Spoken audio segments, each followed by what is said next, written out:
Thank you. I'm a little worried. Michael introduced me the way like we were looking like, are you still the president? Like, do you know something I don't? Were you on Inside Higher Ed while I was out on the break? So Deborah asked me to talk a little bit about the work we're doing with refugees. This work began with College for America, a modestly named degree program, competency-based direct assessment program, when we were doing it in Kigali. One of the key people there, the hero of this story, is a woman named Christina Russell, who now works for us, but she brought that work to the Kiziba refugee camp in Rwanda. And it was a remarkable, successful story.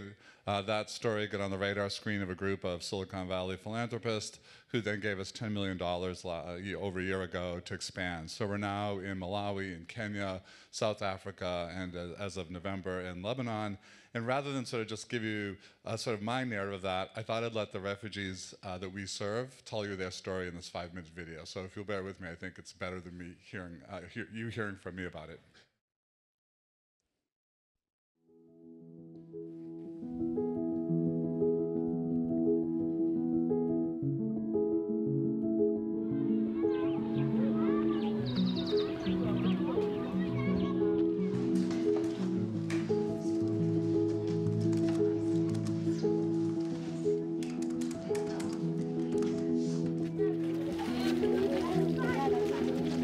In my culture, the women don't go to school because we haven't the courage of study. But the important for me is education, because when I get education, I get a job and I support my family and others.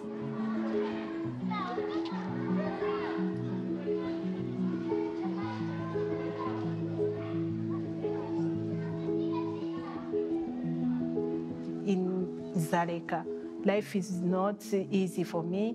Life is very tough, but I always have that expectation and say tomorrow will be better for me. My name is Petronil Zaina. Now I'm in 2 months in degree program, bachelor degree program. About my future, I'm believing in positivity. And I know that my expectation is to become someone important in the society. Those leaders, women leaders, who has made the world proud, they are women like me. So that gave me the courage to continue. When I heard that the bachelor degree program is coming here in the camp, even the application was not easy for me, but I tried all my best and I said that I will so that I can continue with my studies. The Petronil you see now, she must not be the Petronil you will see tomorrow or after week, after month, after year.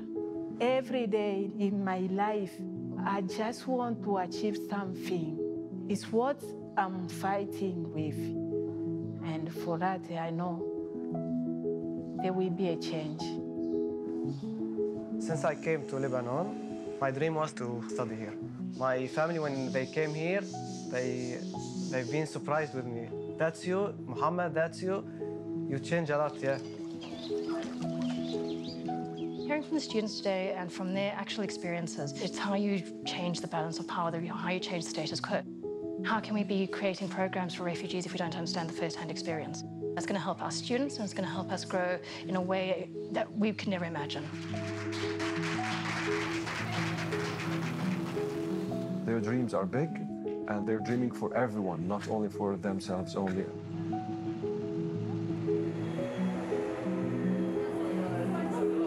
My dream is just to see Africa as one, working together as one family. That's my dream. With this SNHU, I can actually do greater things and I can see my future, like a brighter future. I feel like before my mind was just stagnant. Now my creativity is actually developing. How much do I create a story? How much do I see things? It's like now I'm actually exercising my mind. this is all about the globalization. So like the world has just become like a village. At some point, you need to travel outside and see how things are getting done. It's rare in this world to see where the refugees are getting help to get the international degree. We need to let the world know that SNHU GEM is doing something great, which is transforming people's lives, and then let also other refugees around the world get this opportunity.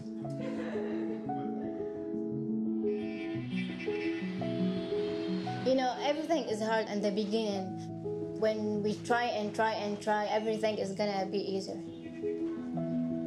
When I finish the university, a lot of things gonna change in my life, like my language, everything is gonna change for better. This is the only chance for us. We're gonna work so hard in this program because we wanna learn. So the themes I hope you... The themes that, I think just sort of jump out in that 5 minutes are themes of transformation, of hope.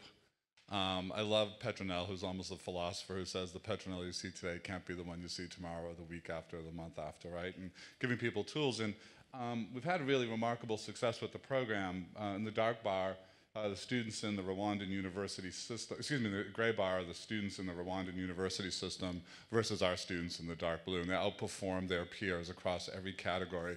Some people said, yeah, but I mean, this is the Rwanda. It's like, understand, these are refugees living on 33 cents a day in the most destitute conditions you can imagine, and yet they perform so extraordinarily well.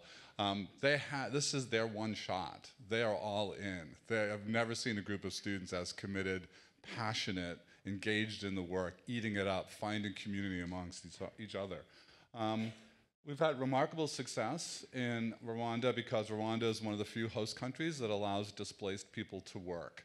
So two things is that that's not typical. Remember that most refugees are not in camps. Kiziba is exceptional. We're in Kizuma, which is in Kenya. It's 200,000 people in a very difficult place. But most refugees, over 65% now, are just simply dispersed. In Lebanon, where we work, there are 1,700 identified sites housing about 1.5 million refugees, though the number is probably closer to 2 million. And these are under bridge abutments, they're in abandoned shacks, they're in bombed-out apartments in Beirut, they're wherever they can find some amount of shelter. So it's really challenging, same with Cape Town. Most of those countries either allow no work whatsoever or very, very limited work. So one of our challenges that we're working on is working with companies to do digital internships. The connections, as you might imagine, are complicated, but we're learning how to be really adept at sort of taking advantage when we do have connectivity and downloading work and then letting students work offline and uploading when we're connected again. We had some generous support from the IKEA Foundation on making some of those connections in the first camp. And then if we can be successful showing that our displaced students are actually really good, our hope is we can talk into companies who currently offshore thousands of jobs to offshore them to us. So the Andela model. And we've actually had really great responses, not at scale yet, and our goal is to educate 50,000 refugees a year within 5 years in 20 camps. So it's a big task. This is where we are today.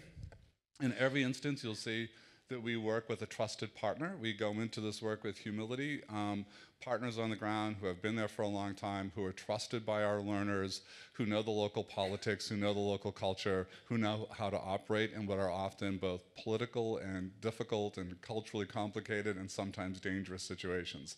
So it's a fearless team that does this work, the group, as I said, Christine and others.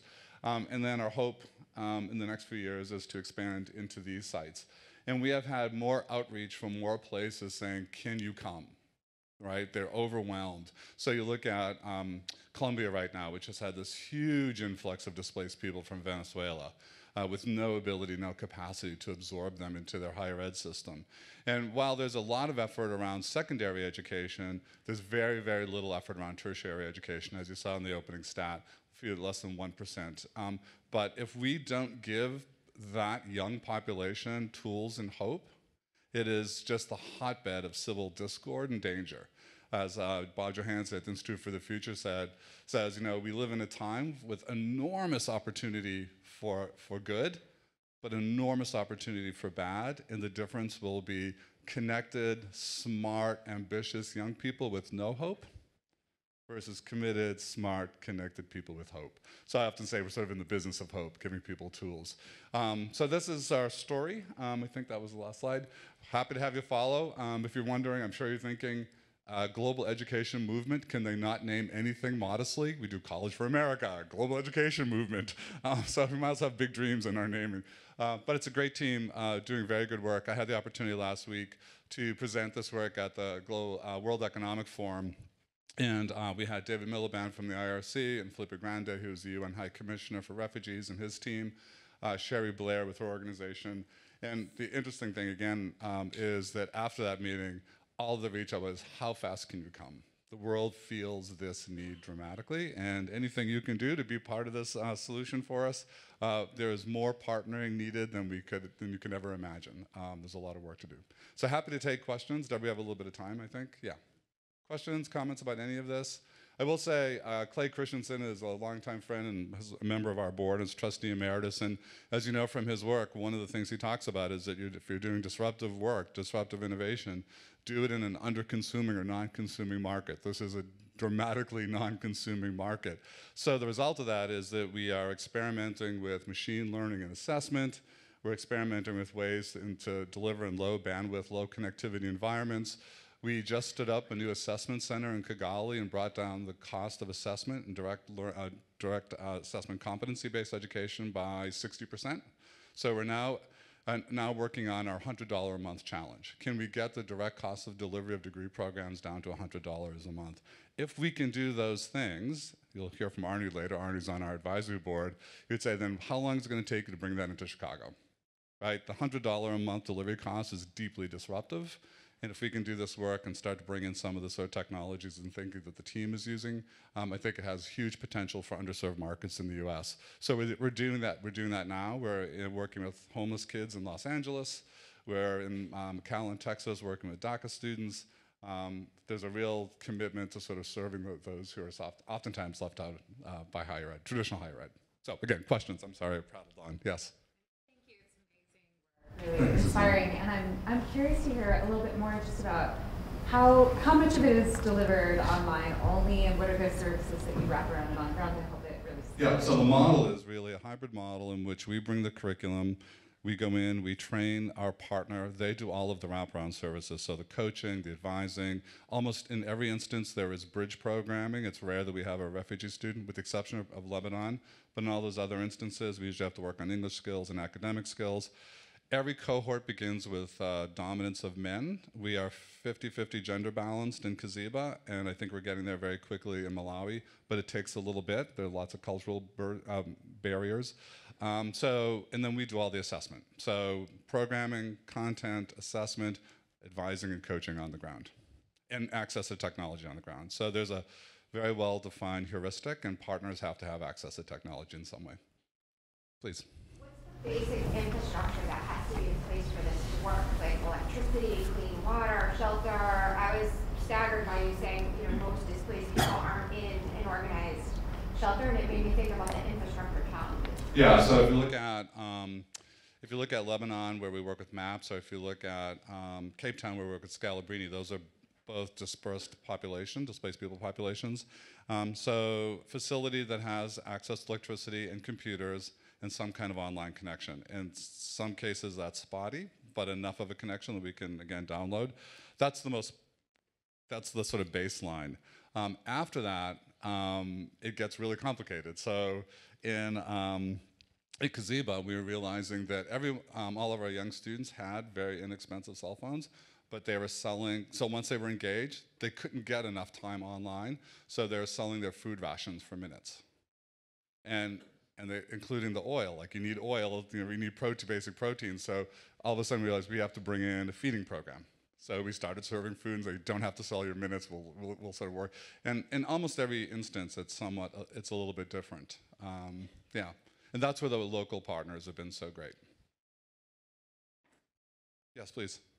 And can I say the other thing that's sort of remarkable is, so if we do digital work, the UN has a cap on how much a refugee can earn. They don't want disparity of wealth within the camp because the camps are often just simmering with underlying tension.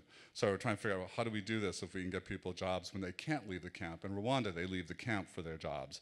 In Kakuma, there's no place to leave. So that's an issue.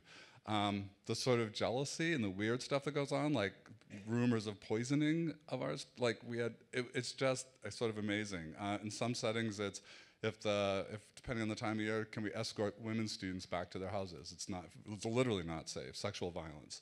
So I think I answered your question inadequately, because if the gym team are like, you have no idea how much complexity there is to that answer, and it's very different from place to place. I'm sorry, someone, yes? Have you encountered any language barrier, like English has been like a problem with that? So we can only, because of our accreditation, offer instruction in English. So as I said, we have bridging programs, and part of the interview and application process is to examine and assess English language skills. We are going before our accreditor in March to get permission to offer in foreign language. There are 2 of the 6 accreditors who will allow you to give instruction in foreign language. New England is not one of them.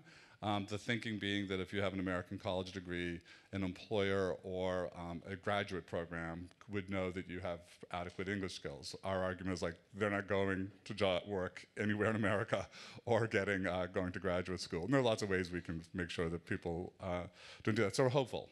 We've just had conversations with Interpeace, which is an amazing organization that does work in literally the toughest places. They're in Mogadishu, they're in Sudan, they're in war zones, and they're trying to put more emphasis on education, and they're urging us to offer the programs in Arabic and French, where they do their work. So, yes?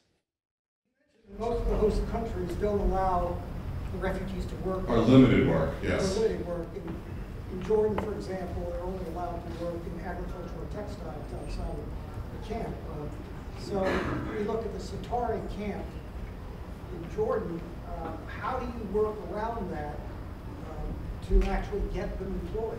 Yeah, so this is where there's work in the camps. If you look at Kakuma, 200,000 people, it actually has, there's FC Kakuma soccer team, there is dance and culture troops, there is large NGO, there are jobs in the camps. There is a sort of economy that comes. There is certainly an underground economy in a place like Lebanon. And then our hope is to see if we can move towards an endemic model of digital work. Do you believe that these host countries will allow offshore to the camps? It depends how much the camps are off the screen of the host country. It's really delicate in all instances, right? So in many instances, again, the camps are almost easier. The camps are run. So Kakuma, Kenya does not have a presence, right? That's a UNHRC run camp. And it has its compound and administers that camp. So we don't know. We have our first digital jobs and internships underway right now. I'm not being quiet about it here, so don't tweet, please. But yeah, we're trying to work through that. I work with the Satari camp in Jordan, and the problem we have is that the Jordanian economy itself is so precarious that there is huge resistance to even allowing the in-camp commercialization to take place. Yeah, and we were looking at, for example, using cryptocurrency as a way of getting around the payment. But you may know that in Zimbabwe, they tried this, and people were being murdered in the streets for their phones because people had the belief, like, if I get your phone, I can get your money. So, like, I'm stealing your wallet. It just became a mess. Yeah, it's a hard one. One of the things that we have learned is that we have to be able to extend the degree program to people who work at the camp or who live near the camp. Right, so it's the prison experiment, right? You've probably known this, that in many prisons where you bring education in, the guards may not have degrees. They start to resent the prisoners. Why are they getting this benefit that I never got? But if you offer it to the guards, you start to create common ground, and now you've changed the conversation.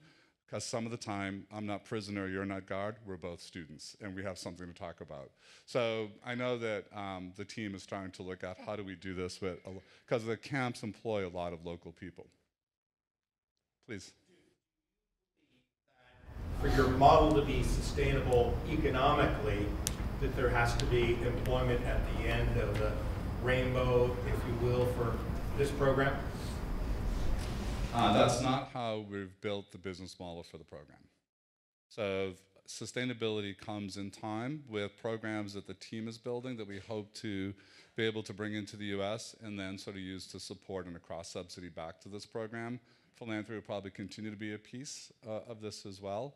But we don't tie the sustainability model to people getting jobs. It's just too unpredictable. Anything else I can answer about this work? It's probably the most important work we'll do in some ways. It's remarkable work, and it really, when we have done this, and everyone talks about it, almost feels cliche to us now as we've brought people over, but when you engage in the conversation, you see the change in people's eyes that go from this kind of blank stare of hopelessness to this is possible. First, it's sort of skepticism, and then it's sort of this new hope that happens. You saw it all the way through, I think, on the video. It's remarkable, remarkable experience. Yes? Within the university, or do you have a separate foundation that manages it? It's a separate team. It's an arm of the university. Yeah. And we have proof points to go back to the original funders. The original question was, what could you do with 100 million? And we said we could do 50,000 refugees a year across 20 camps. So they gave us our A round. They gave us 10 million. And they said, what we want to see you do is we want to see you do it outside of Rwanda. We want to make sure this isn't a Rwandan success story. So far, so good. We want to see you do it in a non-camp setting to reflect the reality that most refugees are not in camps. So far, so good. We want to see you do it without, we want to see you do it with similar academic results. Again, we're seeing that. And then we want to see you successfully get people the kinds of internships and jobs. That's the hardest one. That's the one we're working on now. So we have 1,000 students now. Remember that most of that is in Rwanda because the new programs are just ramping up. They're all within less than 9 months. So they're all being stood up. A lot of them are still having students in bridge programs. But there's a student who's already got his associate's degree in under 9 months. It's kind of remarkable. But again, think of your most boring day ever. That's what their life looks like every single day. There is nothing. It's really sort of remarkable, except subsistence, which can take a lot of time. But yeah, so they throw themselves in. They're driven. Thank you so much. Thank you.